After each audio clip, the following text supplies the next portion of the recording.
Welcome to massive open online course on basic principles and calculations in chemical engineering. So, we are discussing about energy balances on non-reactive processes as module 7.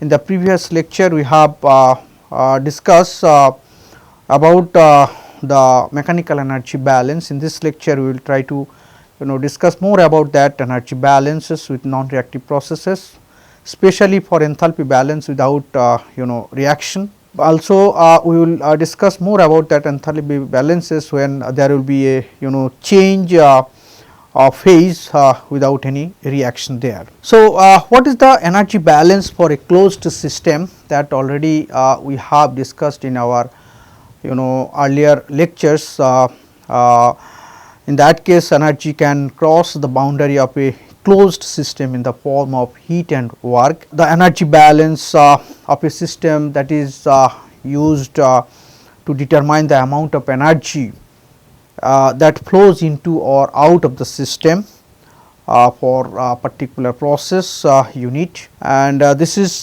because actually that energy, whenever it will be supplied to the system, that may change its internal energy, and how that internal energy will change its system environment, and then accordingly how that system will be done work to the surroundings or to the fluid or to other process unit for a particular operation. Now, this balance is used to calculate that net energy requirement for the process and assesses of reducing energy requirement in a particular system. We know that energy balance equation, that is accumulation, that is equals to input minus output, and for a particular system what is the final system energy and what is the initial system energy, and this change of final to initial system energy will give you that net energy transfer to the system, or net energy transfer to the system will change this energy system energy from its initial to final form. Now, in that case we also told about that initial system energy is basically the summation of internal energy, kinetic energy and potential energy, and similarly final system energy also will be a sum of that internal energy, kinetic energy and potential energy. And to get this change of this initial to final system energy, that some energy to be supplied, and based on which you will see there will be some work to be done by the system. So, net energy will be that some amount that is represented by heat energy minus shaft work energy or flow energy there. So, basically the difference of these two energy, that is UF minus UI, that is internal energy change plus kinetic energy change plus potential energy change, that will be equal to Q minus W.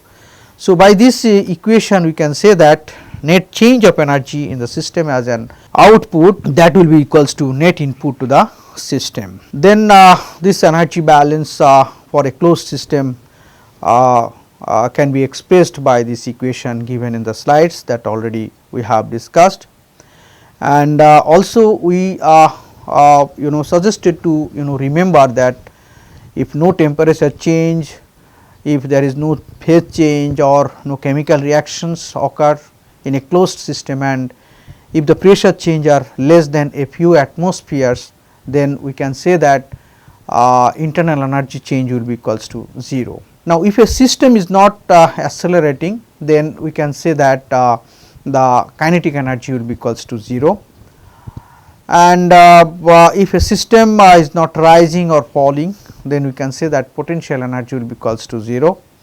Now, if a system and its surroundings are at the same temperature, or the system is perfectly you can say that insulated, in that case Q will be equals to 0, that is heat supplied to the system will be equals to 0, and work done on or by the system will be accomplished by the movement of the system boundary, and if there are no moving parts, or you can say that electrical currents or other form of energy at the system boundary will not work, then you can simply write that W will be equals to 0 there. And based on that, we can also write that energy balance equation for an open system. Here it is given in the previous lectures also we have described this energy balance equation, and for that net rate of work done by the system, that is regarded by this that summation of that work will be equals to shaft work and also flow work there. And you will see that based on that shaft work and flow work, the general energy balance equation can be written by this equation here as shown in the slide. So, please go through the slides. Also here how to represent that general energy balance equation in terms of change of internal energy, change of kinetic energy, change of potential energy, and also change of flow work there in the system, and also what will be the input and output in the system because of that net energy supplied of heat or by work done by or to the system.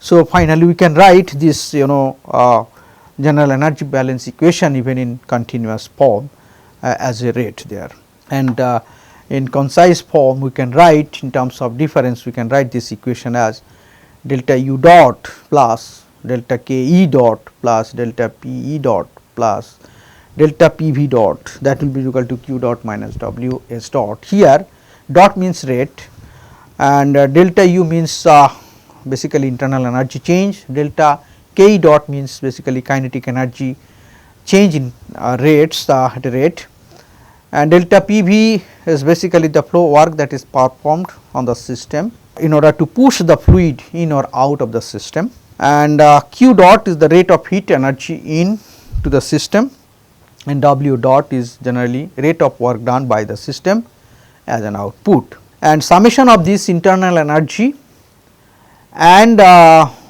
this rate of work done by the system or flow work that is performed on the system in order to push the fluid in or out of the system will be regarded as enthalpy of the system, which is denoted by H. So, delta H will be equal to basically that summation of that internal energy change and flow work change there.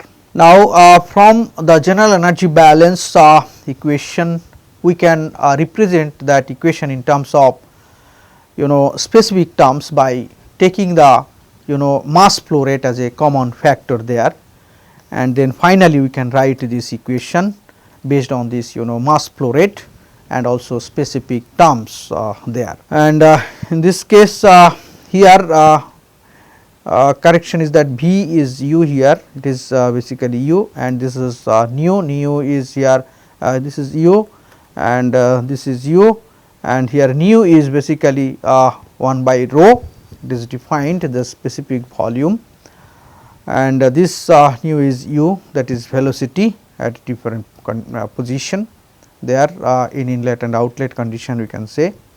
So, finally, we can get this equation as final form of equation here as that their energy balance equation based on that enthalpy, where enthalpy is defined as your H will be equals to U plus P V there, and this if there is no shaft work, no kinetic and potential energy, then we can write here simply this equation from that general energy balance equation, that is Q dot will be equal to delta H dot, and then we can write that enthalpy change will be equal to here if you are having that enthalpy change at inlet and outlet condition, then you can simply write that difference in the enthalpy based on this equation. Also you have to remember that for the closed system what should be the energy balance equation,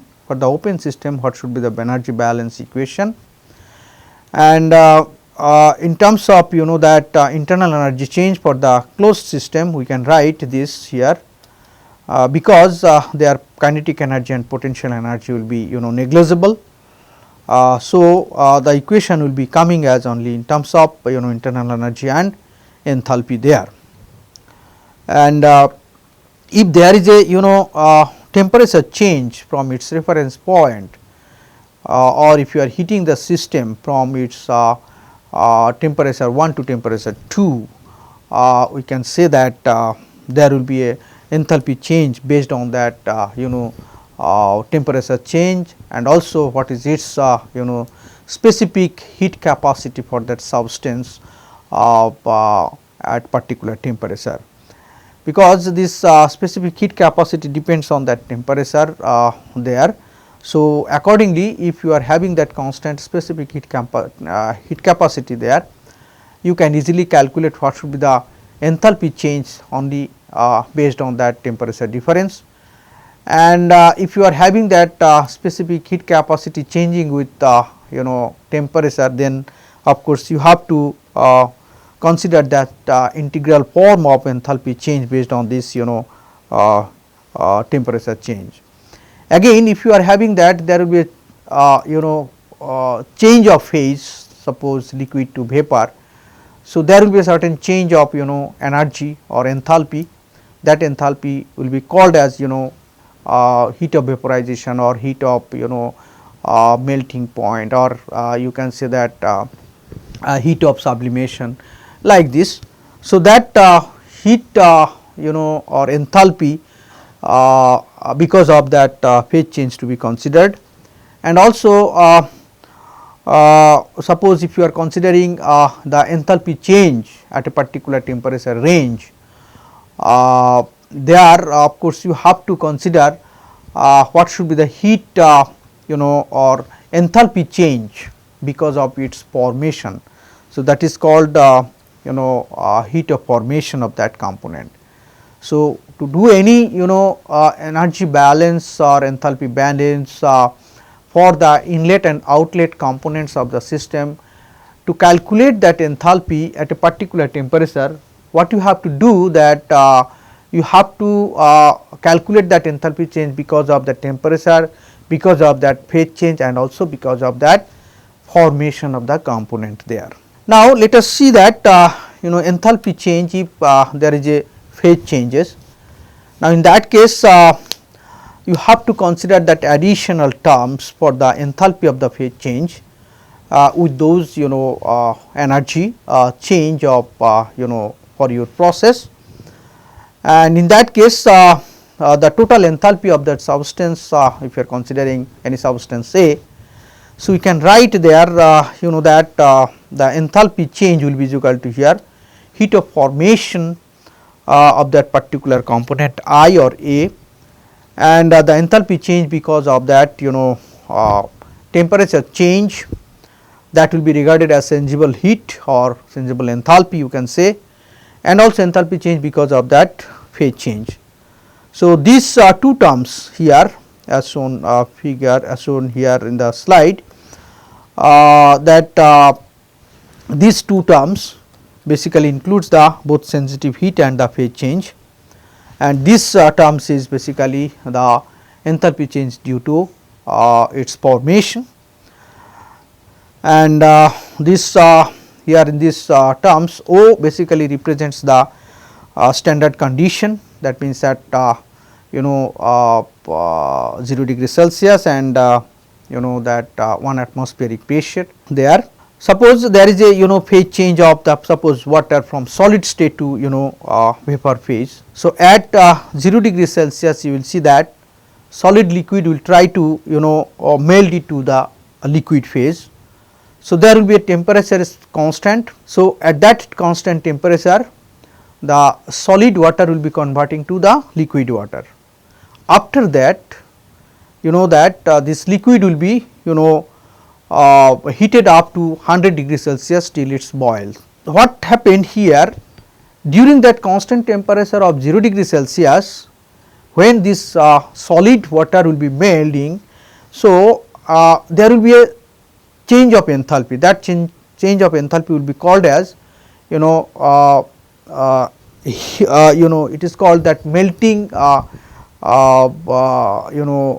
enthalpy, or you can say that latent heat of melting. After that, whenever liquid will be heated up to 100 degree Celsius, there will be a change of temperature. There will be a change of temperature from 0 to 100 degree Celsius, and because of which you will see there will be a change of enthalpy or heat, and that is called sensible heat or sensible enthalpy, and that enthalpy can be calculated based on that temperature difference, and also what will be the specific heat capacity of that water, and if it is changing with temperature, then you have to calculate it by integrating that multiplication of specific heat capacity of the water and that temperature difference there. And after that, whenever that liquid will be converting into a vapor at that particular constant temperature of 100 degree Celsius, you will see there will be again change of enthalpy. That change of enthalpy will be called as latent heat of vaporization or latent enthalpy of vaporization. And after that this vapor at 100 degree Celsius to be heated up again to a certain temperature T. So, for that again you have to calculate that sensible heat based on that specific heat capacity and that temperature difference. After that, if you want to convert that vapor into directly to solid, then what will be the energy required. That energy required will be that will be the summation of that to convert from solid to that direct vapor. So, that will be equals to equal. So, in this way we can say that there will be a enthalpy change because of that phase change as well as temperature change as well as its formation. So, all those enthalpy change to be considered for a particular component whenever you are going to consider it at an outlet components or inlet components there for that process, and also for the energy balance for that particular process. Now, let us have another example of that phase change here. For phase change of phenol, you will see that the phenol will be as a solid phase at 25 degrees Celsius at 1 atmospheric pressure. Again, if you heat it up to 25 degrees Celsius, there will be a sensible heat for that solid phenol, and there will be some heat requirement or enthalpy change will be there, that will be regarded as delta H1 per unit moles or mass, you can say. And similarly, whenever this solid phenol will be converting to liquid phase at that particular constant temperature of 42.5 degrees Celsius at 1 atmospheric pressure, you will see there will be a latent heat change, that will be change of enthalpy, which is regarded as delta H2 here hat per unit mass. Similarly, liquid enthalpy to be heated up to its boiling point of 181.4 degrees Celsius by that heat of amount its sensible heat because of this temperature difference, and then it will be heated up to 300 degrees Celsius after converting it phase change from liquid to its vapor. So, for that changing of liquid to vapor of this phenol phase, you have to consider that latent heat of vaporization, and after that you have to heat it up to a certain another temperature from its boiling point up to 300 degrees Celsius like here. So, in this case it will be delta H5. Similarly, you can change this vapor phase of phenol at 300 degrees Celsius at atmospheric condition to higher pressure also at the same temperature. For that also you need to have some enthalpy change that can be regarded as delta H6. So, to convert this solid this phenol to its vapor from 25 degrees Celsius to 300 degrees Celsius temperature and a pressure from 1 atmospheric to 3 atmospheric pressure. For that, what should be the total amount of enthalpy will be required? That total enthalpy change will be equal to delta H1 plus delta H2 plus delta H3 plus delta H4 plus delta H5 plus delta H6 respectively here as given in the slide there. So, we are having that how that enthalpy change will be there because of that phase change. Now, this enthalpy change because of that phase change will be at constant temperature there. In that case that there are different types of enthalpy change. It is called heat of fusion where solids will be converting into liquid, heat of vaporization when liquids to be converting into vapor, heat of condensation that means vapor will be converting to that liquid phase, and heat of sublimation in that case solids to be directly converting to the vapor. So, that will be called as heat of sublimation there. Another thing that suppose if you are having a process unit without reaction, there will be some process going on, and for that at the inlet condition some components like component 1, component 2, component 3 like there are several components will be coming into the process unit, and after processing you will see that components will be coming out as a component 1 and 2 again after having some change, maybe because of that phase change, maybe because of some other physical state of that component change, or maybe that mixture change also there will be that some change of properties. So, there will be some input, there will be some output for that components because of some that change of its enthalpy. Now, you have to calculate that enthalpy change for those components which are coming into the system and which are coming out from the system. Based on that, if is there any temperature change, if is there any phase change or not. So, for that you have to first consider what will be the enthalpy change because of its formation in the inlet condition for all components. Similarly, what should be the heat of formation for all components in the outlet condition. Again, what should be the summation of sensible heat because of that temperature, if is there any heat is supplied to the system because of which that there will be a certain change of sensible heat because of its temperature difference.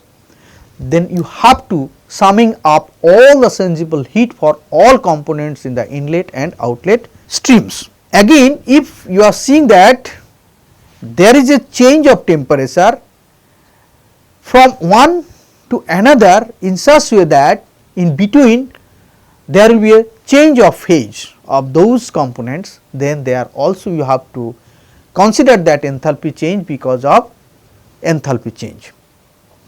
So, according to that, the enthalpy change in the input that will be equal to heat of formation for all components in the input, sensible heat summation of all components for all sensible heat there.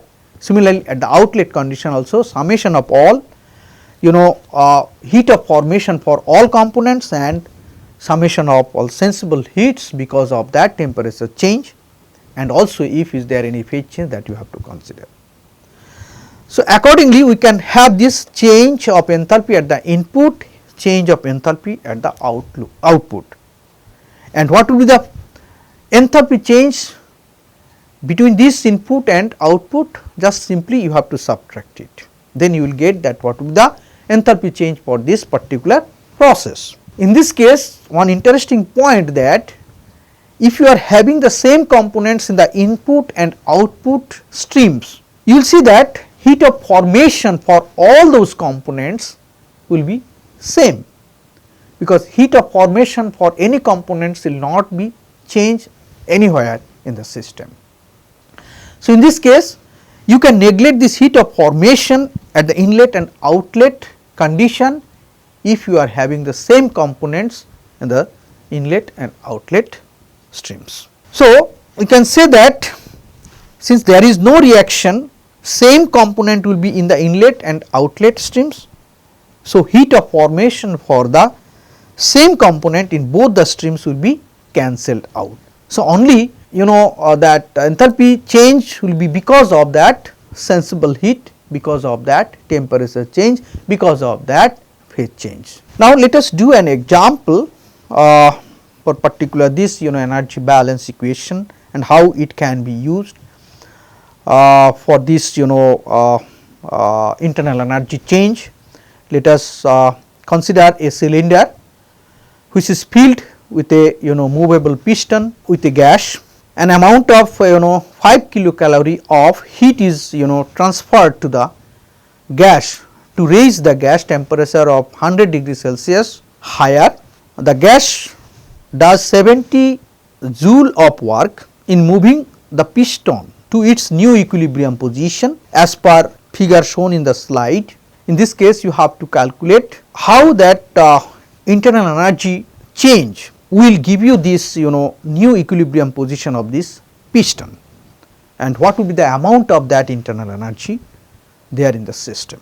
So, in this case we can say that there is a difference in gas temperature, that is 100 degrees Celsius, and work done by the system is 70 joule, and heat added to the system is here it is given 5 kilocalorie. So, according to this closed system concept and based on that energy balance equation, we can write delta U plus delta Ke plus delta Pe, that will be equal to Q minus W.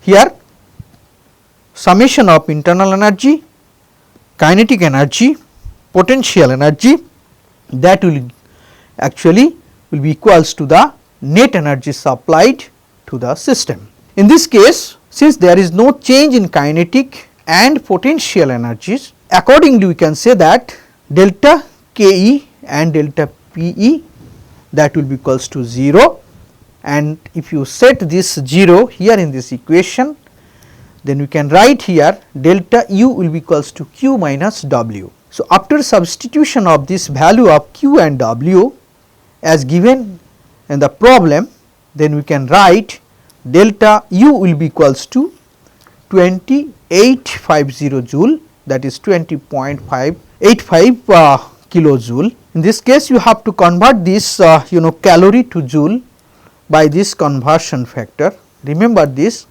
if all units are in joule, then you have to convert this calorie to joule here according to the problem. So, finally, we are getting that internal energy change of will be 20.85 kilojoule based on this temperature rise to 100 degree Celsius, just because of that 70 joule of work done for moving this piston to its new equilibrium position, and also because of this temperature that what will be that 5 kilocalorie of heat is transferred to the gas.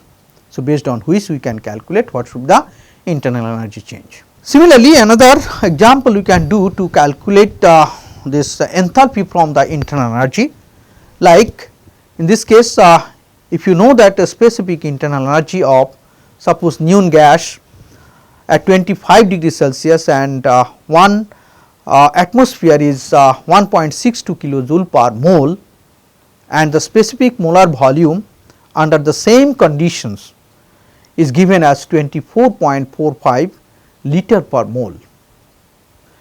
So, in that case you have to calculate what should be the specific enthalpy of the neon gas at this temperature and pressure, and the rate at which that enthalpy is transferred by a stream with a molar flow rate of 200 kilomole per hour.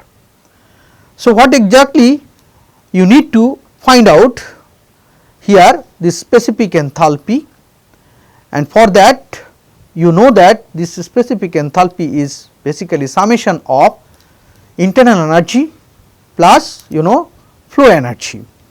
That internal energy, it is if you are considering that specific rate, then here it will be that specific rate of internal energy, here specific rate of flow energy. So, here specific internal energy is given to you, pressure is given to you, here specific volume is here 24.45 liter per mole, here this is 0.0245 meter cube per mole. Here this V is nothing but specific volume, this is nothing but V hat we can write. H hat, this is basically after substitution can be calculated based on that equation, here it will come finally 4102.46 joule per mole. So, the enthalpy transport rate we can write, since it is a specific enthalpy, that means the energy per unit mole, here enthalpy per unit mole. So, what will be the total enthalpy transport rate? You have to multiply it by molecular or molar flow rate there. This molar flow rate is given here in your case here n dot, that is here 200 kilomole per hour. So, accordingly we can have this total enthalpy transport rate will be equal to 8.20 into 10 to the power 8 joule per hour. Now, let us do another example for steam turbine. In this case also you have to calculate what should be the change in enthalpy transport rate of the process, and also calculate the internal energy change when a steam enters the steam turbine at a rate of 10 kg per hour at a velocity of 50 meter per second, and it leaves at a point 5 meter below the inlet at a velocity of 300 meter per second. The heat loss from the turbine is estimated to be 10 kilowatt, and the turbine delivers some shaft work at a rate of 70 kilowatt. In this case you have to calculate what should be the change in enthalpy transport rate of the process, and also what should be the internal energy change. So, here see that at the inlet condition of this turbine as shown here in the slide, that P is given here at this point 1, mass flow rate is given, velocity at this point is given, and at this point 2 it is that level at point 2 is 5 meter below that inlet stream, and pressure at this condition at the point 2 it is given 120 kilopascal, whereas velocity is 300 meter per second. Here the heat loss from the turbine, it is given 10 kilowatt, and also turbine delivers work at the rate of 70 kilowatt. So, based on this, what should be your enthalpy change and internal energy change? As per that general energy balance equation, for that open system we can write this change of enthalpy plus change of kinetic energy plus potential energy, that will be equal to Q dot minus Ws dot. Here Q dot is given to you, Ws dot is given to you. Kinetic energy can be calculated from the velocity differences in the two streams in inlet and outlet, and what will be the kinetic energy change, that is half m u square from that you can calculate. Similarly, potential energy you can calculate, then enthalpy change after substitution of that value in this equation of general energy balance equation you can have. So, it is finally coming as minus 80.12 kilojoule per second. So, based on this enthalpy change you can calculate what should be the internal energy change, because this internal energy change is basically that how much enthalpy is exceeded from this flow energy, that will be regarded as your internal energy. So, it will be basically that delta H minus delta P to V dot. So, after substitution of that here we can have this value of here m V dot basically m dot by rho and delta P as here, and then finally we can get after substitution of those variables, and then you can get minus 80.33 kilojoule per second. So, this is your internal energy change. So, turbine based on this problem that changing that internal energy of this amount and change of enthalpy will be of this amount there. Let us do another example of applying this energy balance equation for flash drum. That case in the flash drum an amount of 450 kg per hour of a saturated liquid vapor mixture of ammonia water at 93 degree Celsius with an overall mass fraction of 30% ammonia and remaining 70% water is fed to a flash drum operated at 344.738 kilopascal absolute pressure. Now, if the exit saturated vapor is to be produced with a composition of 90% of water vapor by weight, and remaining is that 90% of that ammonia and 10% of water, that vapor stream from that flash drum, then what is the composition, and also you have to find out what should be the heat added to or removed based on this calculation from the process if the products are at equilibrium. So, in this case the liquid here liquid will be coming from this bottom part with a composition of that liquid ammonia and liquid water will be coming as a certain fraction that you have to find out. In this case you need to have that specific enthalpy of that components. In the entering mixture the specific enthalpy of that mixture is this given, and mass fraction is given here, exit vapor mass fraction is given, and also enthalpy is given there, and exit liquid that enthalpy specific enthalpy is given and mass fraction is given there. So, according to that you have to calculate this composition and heat added or removed from the system. Now, material balance will give you that as per total balance 450, that will be equal to V plus L, and if you do the ammonia balance there, it will come as 450 into 0.30, that will be equal to V into 0.90 plus L into 0.24, and after solving you will get that amount of vapor from the flash drum and amount of liquid from the liquid drum, and then as per that energy balance which will be reducing here, Q dot will be equal to delta H dot. Now, this delta H dot is basically the enthalpy change from its output stream and input streams by summing up all that enthalpy change for all components there. So, according to that after substitution of all that values here, we can finally get this value of enthalpy change as minus 1.67 into 10 to the power 8. So, please go through this calculation again, then finally you get this this mass of energy there. Since it is negative, so we can say that heat must be removed from the system. For the liquid composition after material balance, what is the ammonia, from the ammonia balance we can have this liquid composition after substitution of those composition in the vapor and liquid phase.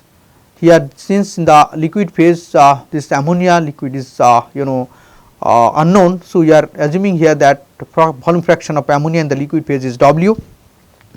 So, after substitution of that we are having this volume fraction of ammonia in the liquid phase as 0.23. So, remaining portion will be as water, it will be that around 69.69 there for water. So, in this way how that energy balance equation can be applied to calculate the enthalpy change if you are having multiple components in the inlet and outlet system. Another example, suppose in a shell and tube heat exchanger, steam is used to heat cold water passing it through the tube side. Here you will see that shell and tube heat exchanger, in the outside it is that shell side, this is tube side. From the tube side some that liquid will be passing, maybe hot water to be passing or hot liquid to be passing to heat up that cold liquid which is in shell side, or vice versa also it can be done. So, suppose a steam at a rate of 60 kg per hour at 200 degrees Celsius and 1 bar enters the tube side of the heat exchanger. Now, the steam leaves as saturated liquid here from the outlet. Neglect the pressure drop of the steam in the tube side and the water in the shell side of the heat exchanger. Now, based on this, how much heat must be transferred from the steam to heat up this water in the shell side. So, here this is cold liquid, you have to heat it up by supplying that steam in the tube side. In that case, how much heat is to be transferred, that you have to calculate. So, it can be done based on that energy balance equation. Now, in this case feed stream is 60 kg per hour, that is the steam is supplying, and inlet condition is 1 bar and 200 degrees Celsius. Enthalpy is at this condition is 2875. You can calculate, or you can have it from that psychometric chart that we have discussed in earlier lecture there. So, based on that psychometric chart at this temperature and pressure, you can calculate what should be the enthalpy is there, or you can calculate it from other way, from that temperature change, that what will be the enthalpy there. At outlet also, since it is a saturated water 1 bar, again you can have this enthalpy from this psychometric chart, and no change in steam mass flow rate in the inlet and outlet conditions. So, we can write what is the mass flow rate in inlet and what is the mass flow rate at outlet, that will be equal, and that is basically 60 kg per hour it is given.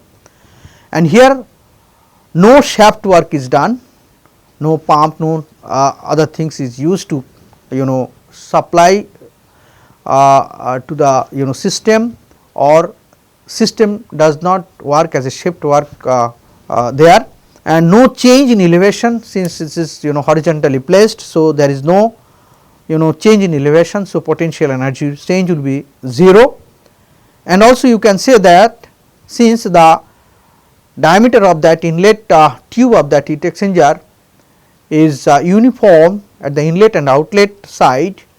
So, we can say that there will be no change of velocity of that steam.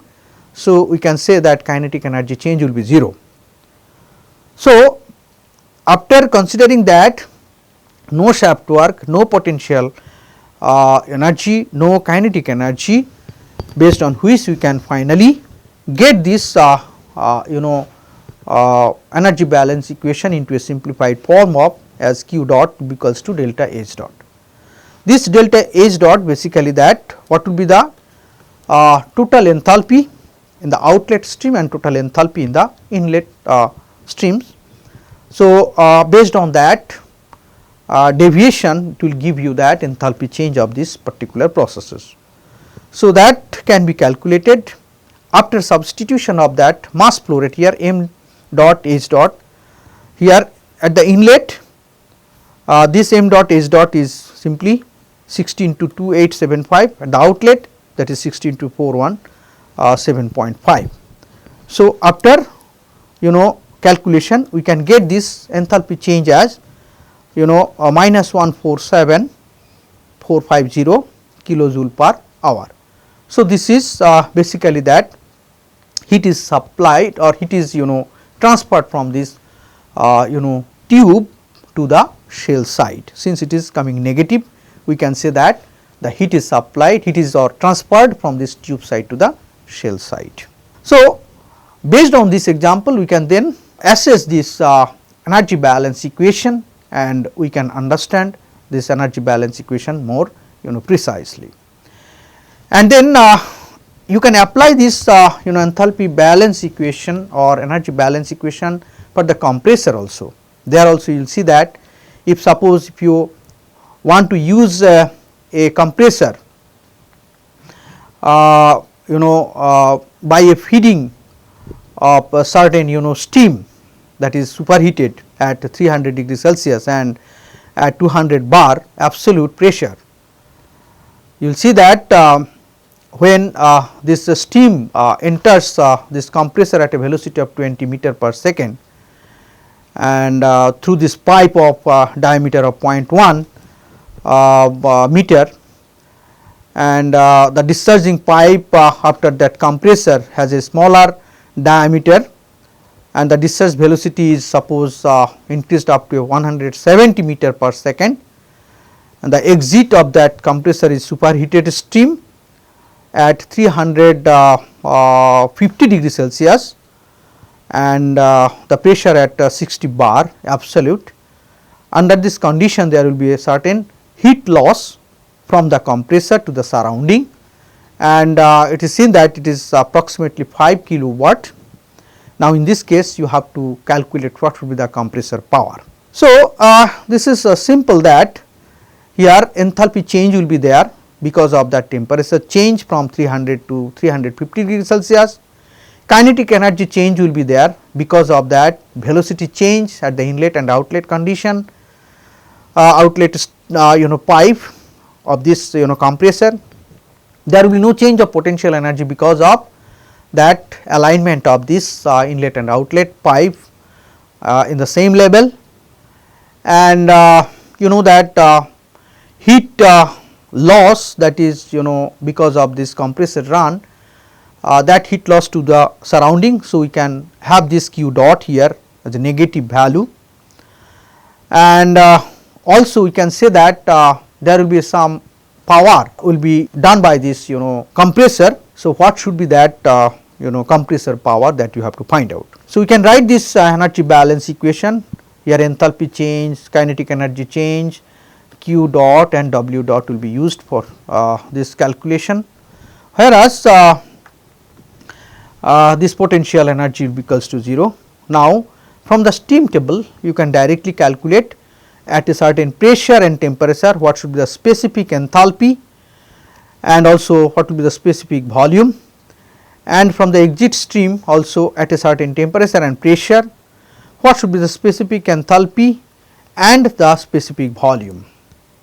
Now, rearranging and solving for this shaft work from this energy balance equation, we can have this Ws dot will be equal to minus 49.25 kilowatt. So, this is your compressor power which is worked on the system worked by this compressor to heat it because of this energy change and to be lost to the atmosphere. Let us have an example when there will be a enthalpy change because of that phase change.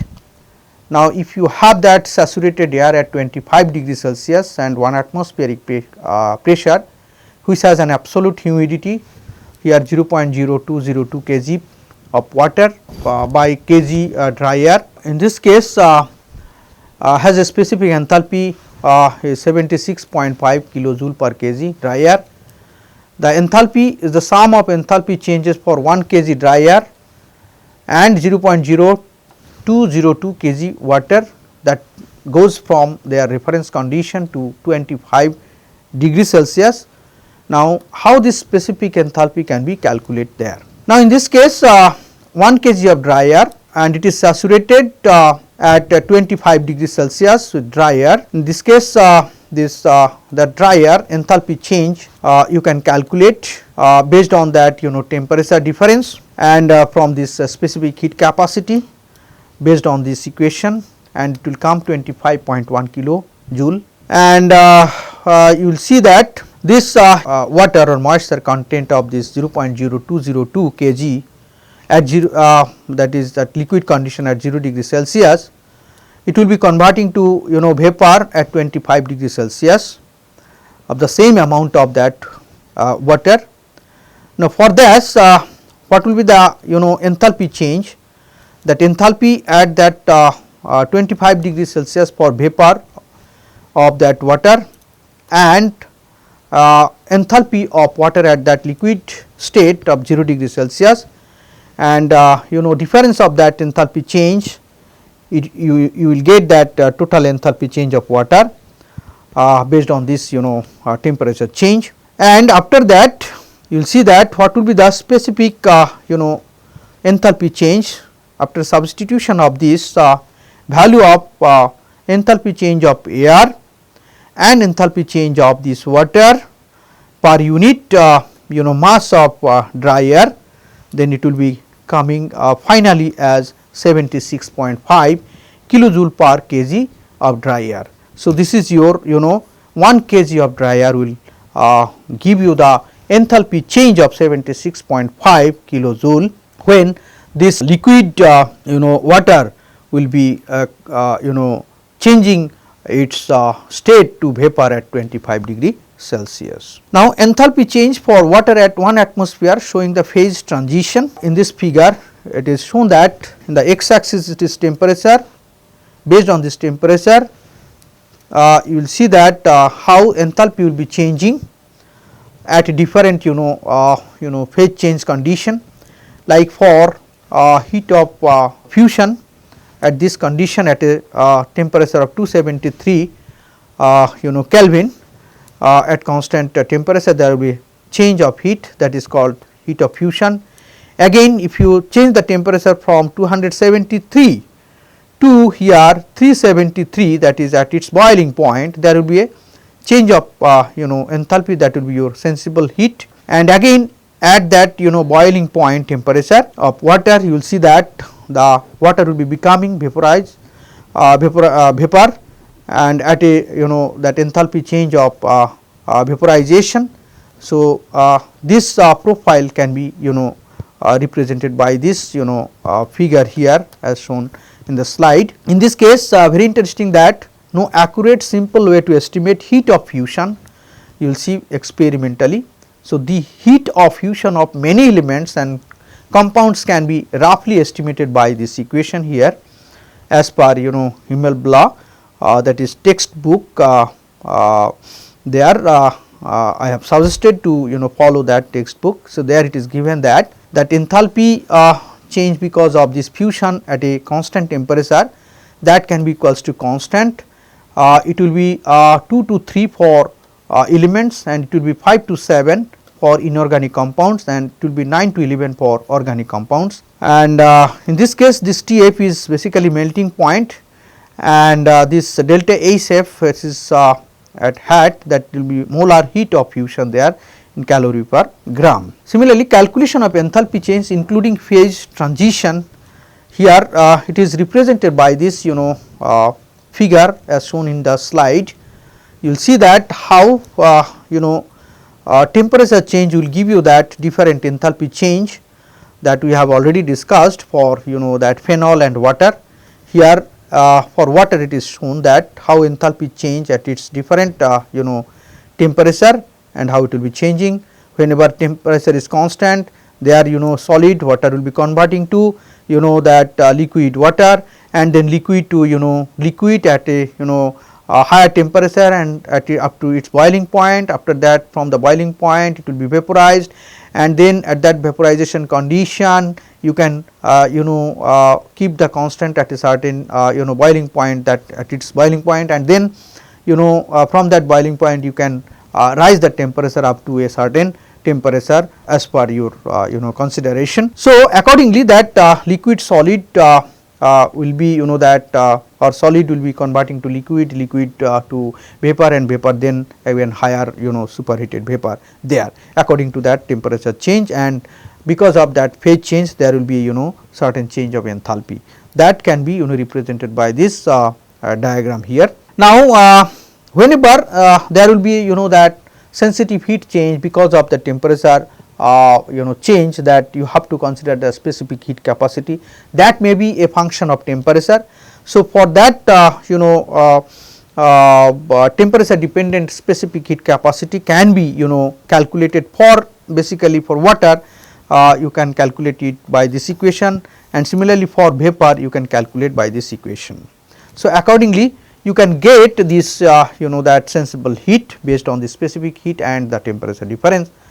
Also heat of fusion also can be considered here, and also heat of vaporization can be calculated or can be used based on these values here given in the slide. And then after substitution of these values of fusion at 0 degree Celsius, liquid at 0 to 100 degree Celsius, that enthalpy change, and enthalpy change for vaporization at 100 degree Celsius, and also enthalpy change because of the temperature raising from this boiling point to that certain temperature, and after substitution of that specific heat capacity as a function of temperature here, and finally you can get this value of 3048 joule per kg. So, per gram of water, if you change its solid to its vapor up to 120 degrees Celsius, you need to have that enthalpy or heat, it will be equal to 3048 joule per gram. I think you have understood the problem solving based on that energy balance equation without reaction, based on the enthalpy change and how to calculate the enthalpy change based on that temperature variation, how to calculate the enthalpy change based on phase change, how to calculate the internal energy based on that pressure change, how to calculate the internal energy based on enthalpy change, how to solve those problem of like turbine or that other example that is given here in this lecture. It will be I think helpful for better understanding of that enthalpy balance further, and I would suggest you to follow this textbook to solve more problems of example that is given in the textbook. So, next lecture we will discuss more about that energy balance. They are with multiple streams without reaction we will be considering, and so thank you for giving your kind attention to the lecture.